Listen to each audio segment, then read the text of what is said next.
Now that you are an automation master, let's continue to improve our workflow.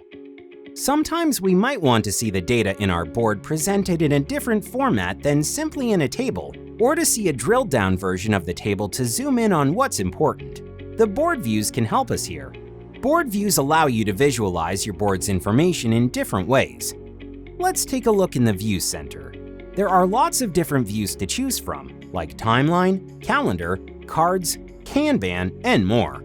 Of course, it will depend on your workflow as to which views will be more or less relevant. In the first step of the qualification process, we'll be scheduling lots of telephone interviews with applicants, so I'd love to see all of them in a calendar. Sure, let's add this now.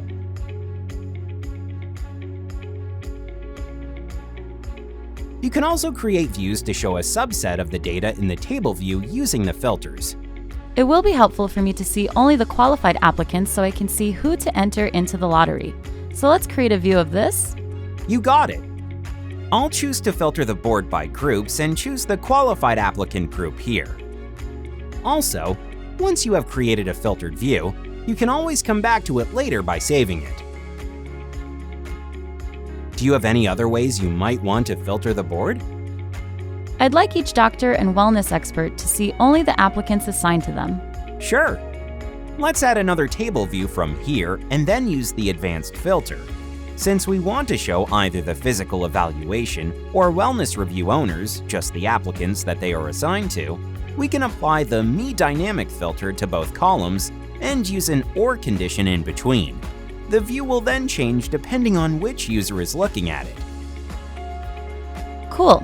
I don't think the doctor or wellness experts need to see the telephone interview columns as the applicant has already passed this stage, so let's hide them? Good idea. That's going to keep things really clean. I'll use the Hide Columns feature and untick the columns which I want to remove from this view of the board. Then, I will save this version of the table to this view. Great! That was nice and easy. It was. Let's wrap this up. In this video, we've introduced views, both from the View Center and using the board filter. In the next video, we'll discover how to report on your board.